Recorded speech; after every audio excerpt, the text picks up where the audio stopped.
Today is January 30th, 2024, and we had our PSO2NGS headlines this morning, so we know what's coming in the first half of February and in the second half of February. But let's talk about how the weapon cycle is about to continue on the same route that it's been going on, but with a twist. So they introduced 10-star weapons that are unsellable, and they introduced armor pieces, 9-star armor pieces that are probably going to be sellable. I'm not entirely sure yet because I didn't pay attention to that part. I just know that we're getting 9-star armor pieces and 10-star weapons that are unsellable, which was the only thing that perked me up because I was like, finally, they're putting weapons in the game that's not sellable. People can't profit off of these. And they drop from enemies in combat sectors, which is a plus. But if you can't get it to drop, you can basically hoard a bunch of materials in exchange in an exchange shop in Kavaris to get the new 10-star weapons. Now, I'm not sure if they're going to be stronger than the Flugelgar gear or weaker than the Flugelgar gear, but I know that they're 10-star weapons. But what does this mean for 11-star or weapons going forward? This means that we're going to get a shit ton of 10-star weapons coming out for the next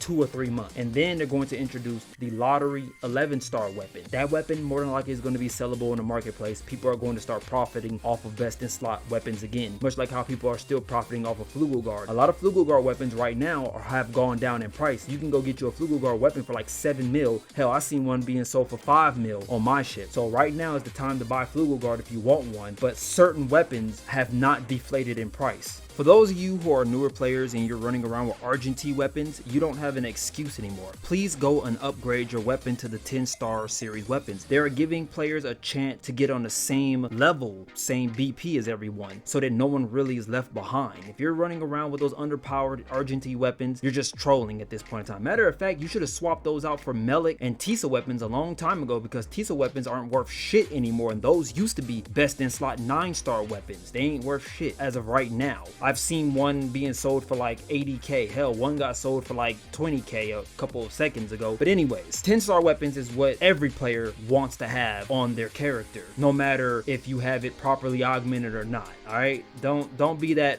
person that gets gear checked. Also, they talked about how players are probably going to start getting banned for abandoning urgent quests. It's about time for them to start taking action against you fucktard. You want to gear check people? That's cool.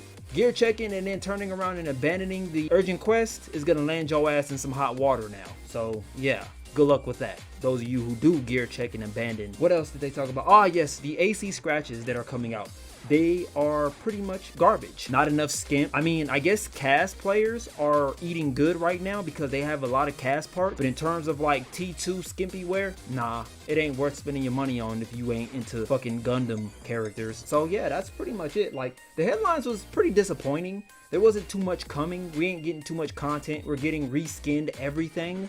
In terms of Kavaris, like, we're going back to Kavaris, so Kavaris is going to be relevant again, and that's pretty much it. One more thing that I did not talk about was the Crimson Realm, and that is basically what has a whole bunch of these PSO2NGS content creators skeeting all over the place. They are busting their load all over their keyboards, like, oh my god, Crimson Realm. Let me explain what it is, and let me just try to dumb it down for you. It's basically when you are in a combat sector and it turns red, enemies become a little bit more powerful, and you fight mobs of enemies, you get rewarded more supposedly, and that's pretty much it. That's literally what Crimson Realm is. It turns red, more enemy spawns, they become a little bit tougher to beat, and you get more fucking rewards, as they claim. That's it. That's all. There's no hype for that at all whatsoever. It's not actual content. So yeah, I just thought I'd talk a little bit about it because all these other content creators are going to sit here and overhype you for nothing.